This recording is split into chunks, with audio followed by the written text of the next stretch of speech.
Halo, selamat datang di pembahasan mendalam kita. Halo? Hari ini kita bakal ngulik sesuatu yang jujur aja kedengarannya agak seram. Persamaan diferensial orde 2.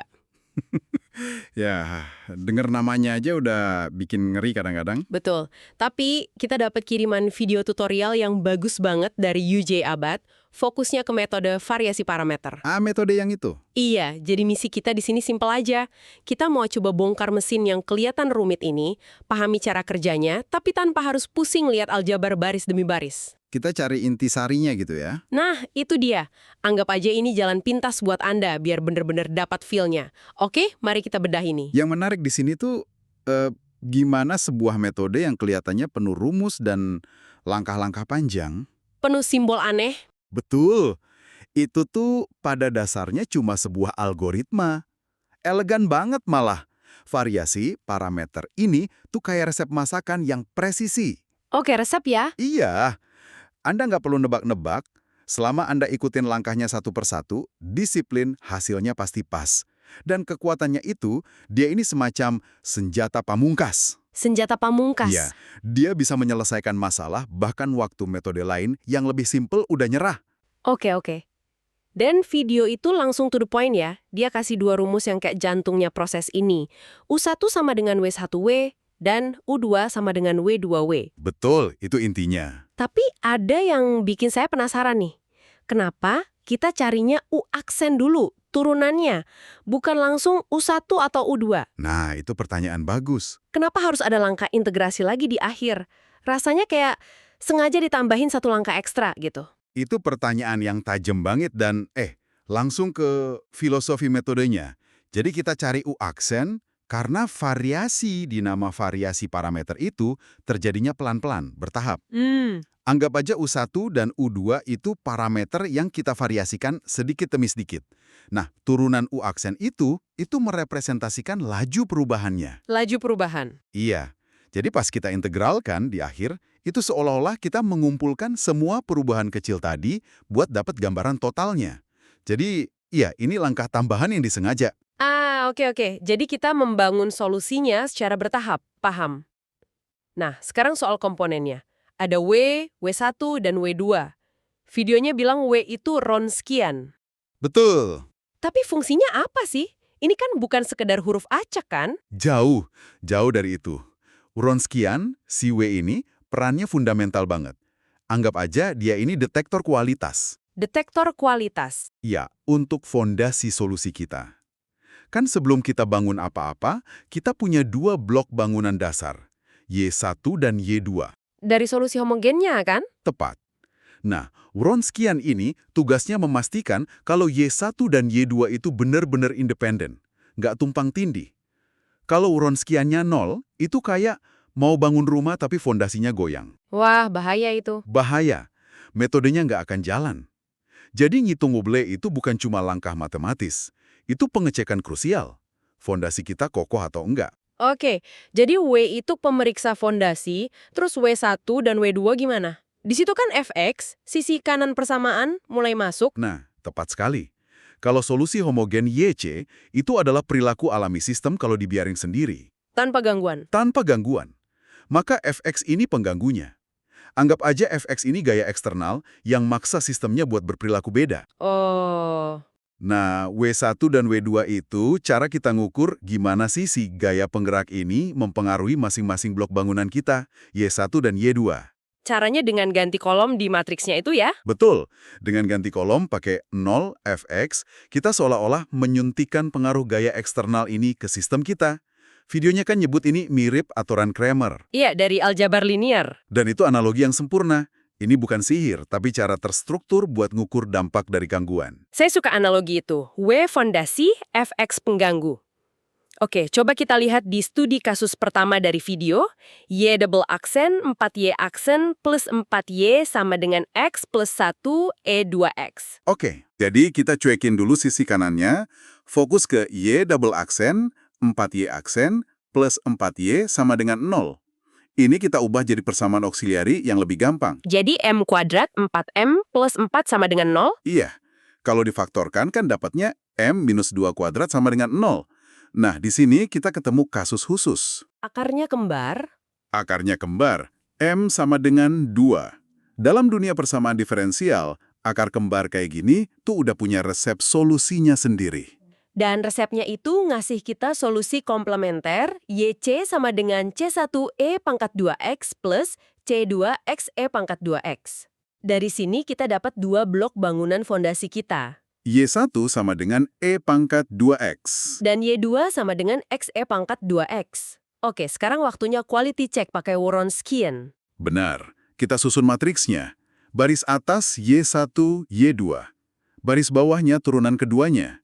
Nah, di sini videonya nunjukin perlunya pakai aturan produk buat nurunin XE pangkat 2X. Iya, ada langkah ekstra di situ. Setelah matriksnya jadi, kita hitung determinannya.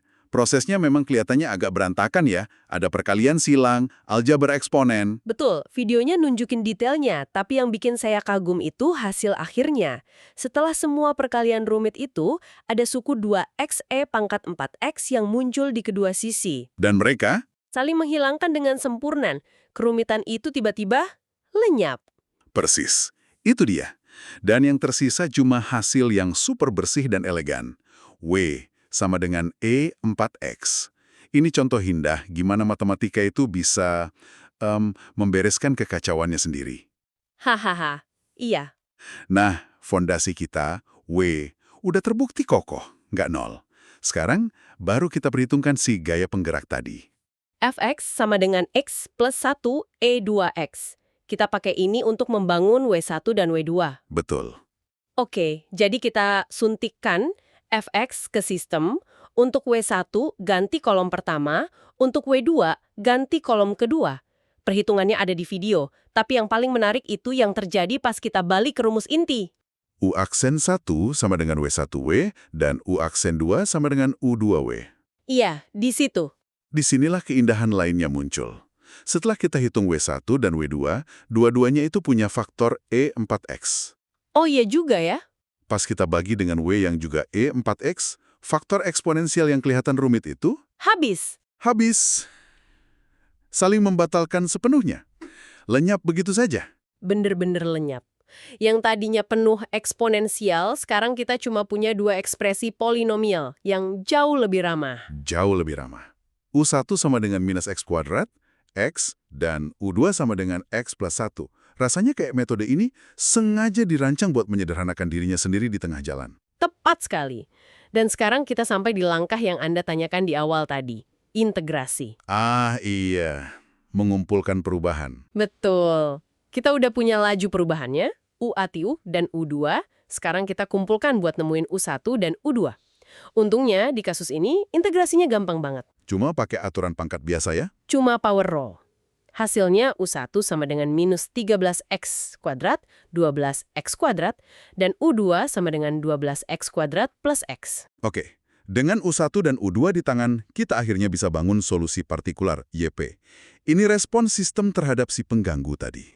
Rumusnya YP sama dengan U1Y1 plus U2Y2. Kita gabungin semua potongan puzzle yang udah kita kumpulin. Proses aljabarnya memang butuh teliti ya. Butuh, betul. Seperti yang di video itu. Tapi setelah semua suku digabung, kita dapat YP sama dengan 16x pangkat 3E2x plus 12x kuadrat E2x. Dan langkah terakhir, Yang paling memuaskan, menggabungkan semuanya. Solusi totalnya, Y, adalah penjumlahan dari perilaku alami sistem, YC, dengan responsnya terhadap gaya eksternal, YP. kita dapat gambaran lengkapnya. Lengkap. Satu contoh yang jelas banget dari awal sampai akhir. Nah, sekarang kita lihat kasus kedua. Yang ini kayaknya sengaja dirancang buat nguji kita pakai trigonometri, dan ada jebakan di awal. Hahaha, iya. Persamaannya, 4Y double aksen plus 36Y sama dengan 4CSC 3X. Videonya menekankan, ada satu hal yang wajib dilakukan pertama kali. Betul. Dan ini detail yang, krusial banget. Metode variasi parameter ini dikalibrasi untuk bekerja pada persamaan dalam bentuk standar. Bentuk standar. Maksudnya? Koefisien dari turunan tertingginya, si Y double aksen itu, harus 1. Di soal ini, kan koefisiennya 4. Oh, Kalau kita lupa menormalkannya dengan bagi seluruh persamaan dengan 4, nilai fx yang kita pakai bakal salah. jadi salah dari awal ya? Salah dari awal. Kayak pakai resep tapi unit pengukurannya salah. Semua hitungan selanjutnya bakal melenceng jauh. Oke, jadi langkah pertama yang wajib, bagi semua dengan 4. Persamaannya jadi Y double aksen plus 9Y sama dengan CSC 3X. Nah, sekarang baru aman. Aman. Persamaan auxiliarinya jadi M kuadrat plus 9 sama dengan 0. Ini nggak punya akar real. Benar. Akarnya imajiner murni. M sama dengan plus minus 3I. Nah, kalau kita dapat akar imajiner, itu petunjuk kalau perilaku alami sistemnya itu berosilasi. Naik turun gitu ya? Naik turun. Jadi, solusi komplementernya, YC, bakal pakai sinus dan kosinus. YC sama dengan C1 cos 3X plus C2 sin 3X. Inilah blok bangunan kita sekarang. Y1 sama dengan cos 3X dan Y2 sama dengan sin 3X. Betul. Dan sekarang kita uji fondasi ini pakai Wronskian. Baris pertama cos 3X, sin 3X. Baris kedua turunannya. Pas determinan dihitung, kita dapat 3 cos kuadrat 3X plus 3 sin kuadrat 3X. Tunggu.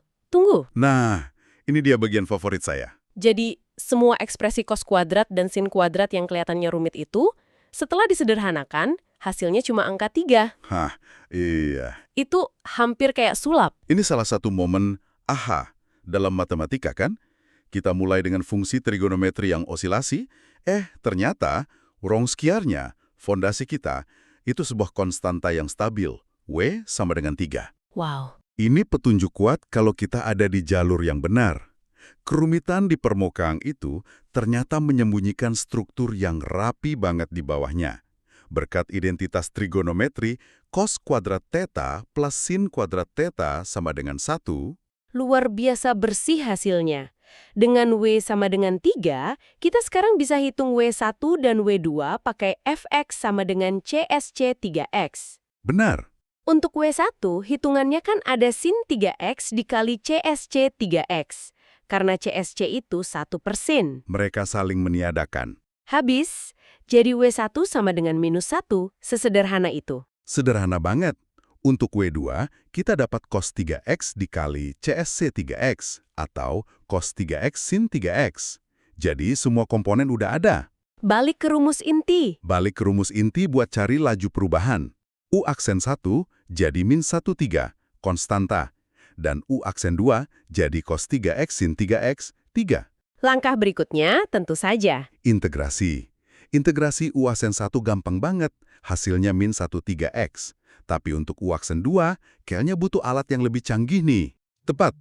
Videonya nunjukin kalau buat mengintegralkan cos 3X sin 3X, kita perlu pakai teknik substitusi U. Oke. Ini teknik standar di kalkulusi buat nangani integral yang ada fungsi dan turunannya dalam satu pecahan. Setelah proses itu, kita dapat U2 sama dengan 19 ln sin 3X. Agak rumit, tapi logis. Oke, jadi kita sudah punya U1 dan U2. Kita rangkai lagi solusi partikularnya, YP, terus gabungin sama YC yang penuh osilasi tadi. Hasil akhirnya kelihatan panjang banget dan sedikit liar. Memang kelihatannya gitu. Y sama dengan C1 cos 3X plus C2 sin 3X plus 13X cos 3X plus 19 sin 3X ln sin 3X. Pusing liatnya. Tapi jangan terintimidasi.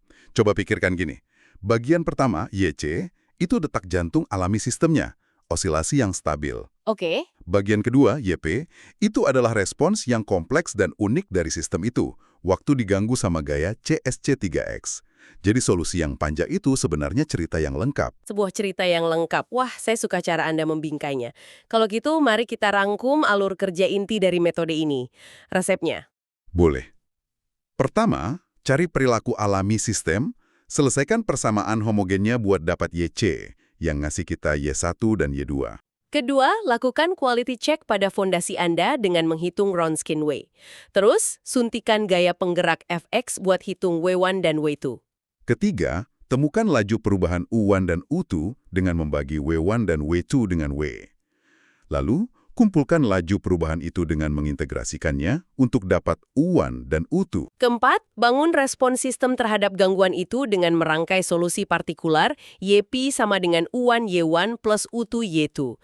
Dan terakhir, yang kelima, Ceritakan kisah lengkapnya. Betul, dengan menjumlahkan keduanya, Y sama dengan YC plus YP. Jadi, apa artinya semua ini buat Anda? Ini bukan cuma sekumpulan rumus kan? Ini cetak biru, sebuah proses andalan, buat membongkar dan menyelesaikan masalah, nggak peduli seberapa rumit pengganggunya. Tepat. Kekuatannya bukan pada kesederhanaan sekilas, tapi pada keandalannya yang sistematis. Dan ini membawa kita ke sebuah pemikiran penutup untuk Anda renungkan. Oke, Kita baru saja membedah sebuah proses yang sangat terstruktur. Sebuah algoritma yang mengubah masalah yang tampak kacau jadi serangkaian langkah yang bisa dikelola. pertanyaan provokatifnya adalah, Coba Anda pikirkan. Di area lain dalam studi atau pekerjaan Anda, ada nggak masalah kompleks yang rasanya buntu, di mana Anda terus mengandalkan intuisi atau tebak-tebakan? Mungkin, solusi sebenarnya bukan terletak pada menemukan satu momen aha yang jenius, tapi dalam menemukan atau bahkan menciptakan sebuah algoritma atau proses yang tepat. Dan kemudian, punya disiplin untuk mengikutinya, langkah demi langkah, sama persis seperti yang baru saja kita lakukan ini. jadi kuncinya di prosesnya, bukan di ilham sesaat. Betul. Terkadang, pendekatan yang paling kuat untuk menghadapi kekacauan adalah dengan struktur yang disiplin.